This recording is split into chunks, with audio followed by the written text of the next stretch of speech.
Welcome to my channel and don't forget to subscribe my channel and press the bell button.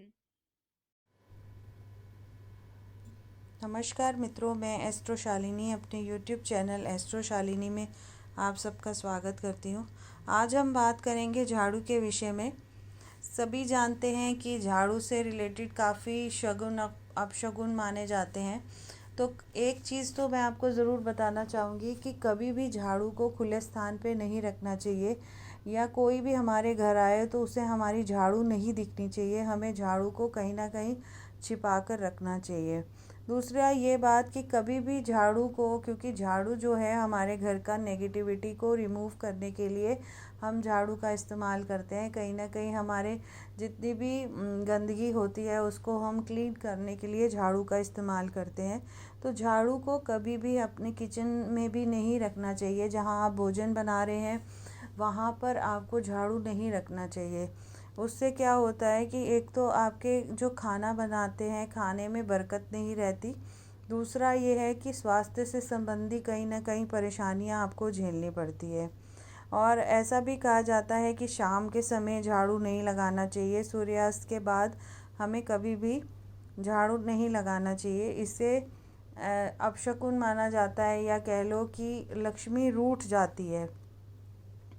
और झाड़ू, अगर बच्चा अचानक कोई झाड़ू लगाने लग जाता है तो ऐसा भी बड़े लोग कहा करते थे कि अगर ऐसा है तो कोई मेहमान आने वाला है।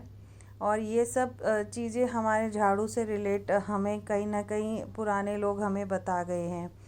और कभी भी किसी भी जानवर को हमें झाड़ू से उसे नहीं मारना चाहिए। ये भी बहुत अपशकुन माना जाता है। इससे भी हमारे जो पहले के लोग घर में जानवर रखा करते थे, जैसे गाय, बकरी, घोड़ा, बैल, तो इन जानवरों को झाड़ू से नहीं मारा करते थे, ताकि क्योंकि ये अगर रूठ जाएंगे तो उनका जो रोज़गार है वो ख़त्म हो जाता है, तो लक्ष्मी रूठ जाती है। इसलिए जानवरों को भी कभी भी झाड़ू से नहीं मारना चाहिए।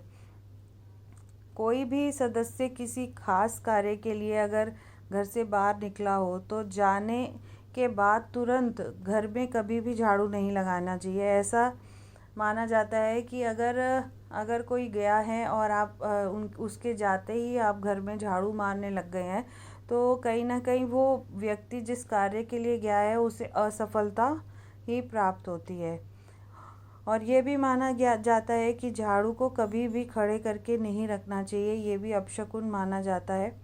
और जब भी किसी के नए घर में प्रवेश करें उस समय नई झाड़ू लेकर ही घर में के अंदर जाना चाहिए। कभी भी कोई पुराना झाड़ू नहीं लेकर जाना चाहिए। इससे नए घर में जो है सुख समृद्धि और बरकत बनी रहती है। हमें हमेशा ध्यान रखना चाहिए कि ठीक सूर्यास्त के समय झाड़ू नहीं लगाना चाहिए। महालक्ष्मी की अगर आप चाहते हो, कृपा चाहते हो, तो 3 झाड़ू आपको मंदिर में दान करना चाहिए। देवी लक्ष्मी की अगर कृपा आप हमेशा अपने घर के आसपास या अपने घर में चाहते हो तो किसी भी मंदिर में जाकर 3 झाड़ू आप दान करके आएँ। और उसमें भी आप, ऐसा नहीं है कि मंदिर में जब झाड़ू दान करते हैं तो उसे सुबह सुबह करना चाहिए। जब मंदिर खुलते हैं 4-5 बजे उसी समय आपको झाड़ू दान करना चाहिए। इससे क्या होता है कि जो भी आपके घर में एक तो सुख समृद्धि आती है, और एक जो नेगेटिविटी हमारे घर में है या हमारे अंदर कई बार हमारे सोच में नकारात्मक सोच हो जाती है, नेगेटिव सोचने लग जाते हैं, वो भी हमारी कम हो जाती है। और हम किसी कार्य के लिए अगर बहुत कोशिश कर रहे हैं और हमें असफलता प्राप्त हो रही है तो कहीं ना कहीं वो चुपचाप, अगर आप बिना बताए, अगर कोई ना टोके आपको और चुपचाप जाके आप मंदिर में रखाएं तो आपका वो जो काम आप बहुत टाइम से सोच रहे हैं वो भी सफल हो जाता है। जिस दिन भी ये काम आपको करना हो तो पहले ही आपको झाड़ू खरीद लेना चाहिए। उसी समय झाड़ू खरीद कर नहीं देना चाहिए। या फिर ये कहो कि आपको पहले 3 झाड़ू अपने ला कर रखें और सुबह सुबह आप नहा धोकर आप मंदिर में उसे दान करके आएँ 3 झाड़ू को। और कहा जाता है कि दिवाली के आसपास या कार्तिक महीने में अगर ये दान किया जाए तो और भी आपको बेनिफिट मिलते हैं। और जैसे सब जानते हैं कि आजकल हम सब ही बोलते हैं कि पोछा जब भी लगाएं तो आप समुद्री नमक डालकर उसमें पोछा लगाएं, तो उससे भी आपकी नकारात्मक जो ऊर्जा होती है वो कम हो जाती है और सकारात्मक ऊर्जा की बढ़ोतरी मिलती है। तो ये सब छोटी छोटी रेमेडीज़ हैं झाड़ू को लेकर। और झाड़ू को कभी भी हमें ओपन में नहीं रखना चाहिए, किसी कबर्ड के नीचे या कहीं छुपा कर ही रखना चाहिए। और ये एक बहुत पुराने लोग कह गए हैं और हमें यही फॉलो करना चाहिए।